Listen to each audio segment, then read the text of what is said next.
A director that I called on asked for a quote on a Barry sax. He started to say, we have this family in the school and they decided they want to help donate to the program and they want to buy a Barry sax for the school. I was blown away by this. That's a huge purchase for one family to make. This wasn't the first time this sort of thing happened for this guy either. He had a baby grand piano that got completely restrung and tuned and donated to the school. Tons and tons of different things like this happen. I asked him, what in the world do you do to get this? And his answer was simple. I talk about it. Hello, my name is Casey Doremus. I'm a music educator and composer, and on this channel we talk about things that help your music program thrive. He'd be sitting around after the concert and he would be talking about, oh man, I just wish we had a nice Barry sax because so and so is so talented, but that Barry sax is just so old, it's just not working for him. And he had a parent who said, well, how much does a Barry sax cost? And they jumped in and they wanted to help out. If you're someone who maybe you don't feel as comfortable just bringing this stuff up to people,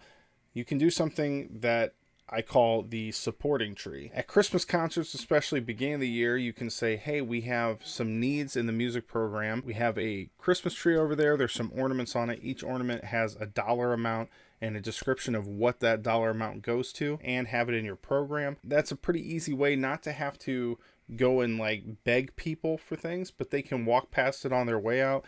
Maybe they can see something, oh, $20? I could do that. Maybe some of the music parents see $200 and they think, you know what, we could do that this one time. You never know until you ask and you throw it out there. Now, the obvious things to ask for is money. You got instrument repairs. You could bring in someone for a guest clinician. Maybe you need drumsticks or reeds, things that you can throw on there for a smaller price range. And that's great because some parents really don't want a time commitment. They just want to give you a check and say, all right, I helped out, best of luck. But I really encourage you, especially if you're in a community that doesn't have a lot of money, is to look for things people can do with skills. Things like sewing, woodworking, welding. A director friend of mine, it helped that he was a guy. He wasn't married, but he had a lot of band dads who were asking him, hey, come over to my place and have a beer with me. So he did. They had these amazing garages. They live in a small town. They can't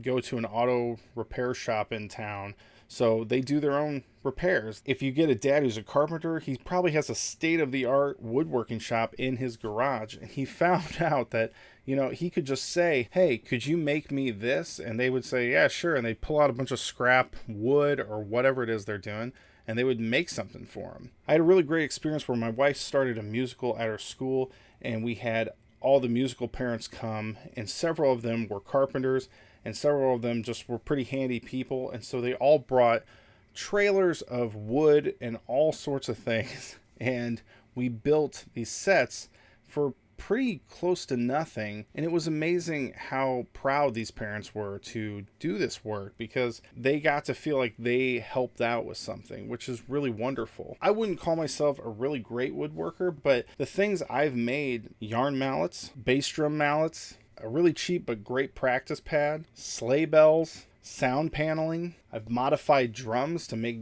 a lot of different things. A band director friend of mine who is really great at DIY stuff made his own timpani and mallet covers, made a frame for his mallets. He also built cabinets. These are great things to ask for, and you also will discover along the way that there are parents who have jobs that might be able to benefit you in some way, and it's totally free. I had some projects at home I wanted to do, and I found a guy selling this really great wood online for pretty cheap, so I went and picked it up, and he told me, hey, by the way, I work for a company that installs cabinets, and we build cabinets out of this stuff, so I constantly have these scraps lying around, and they were big pieces, but they were kind of unusable for what they were doing specifically. He could get them anytime. I use those to make saxophone fronts for my band. I use those to make furniture in my house. That's an example of something that a parent may have lying around that they have access to that you could use for your program.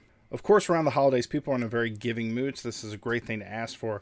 If you don't really like the Christmas tree idea, you can just put it up on a bulletin board. You can put it up somewhere in the gym or in the auditorium. In the spring, you can bring that back and don't call it a support tree or anything, but you can just put it up again on a bulletin board or something. Tell people on your way out, grab an ornament. If you have the money there or a check, you can write it on there. We'll attach it, put it in the box, and then you can go on your way. If you don't have money or a check now, you can take an ornament with you, but please, if you decide not to do it, please send it back to school so we know that that's still a need. Even though you're probably keeping track of that anyway, it's a good way to make sure that they kind of remember, oh yeah, I need to donate to that. And if they realize 2 months later that, oh, I still have this ornament, maybe then they'll go, well, I can still do that. I'll donate to them. 95% of my job as a road rep was listening to music teachers complain. I don't think anybody I called on would actually fight me on that. They'd probably agree. But it was always about no money. Admin doesn't support them. Parents don't support them. Most road reps would just agree with you and tell you you have it horrible. But I would always ask them, well,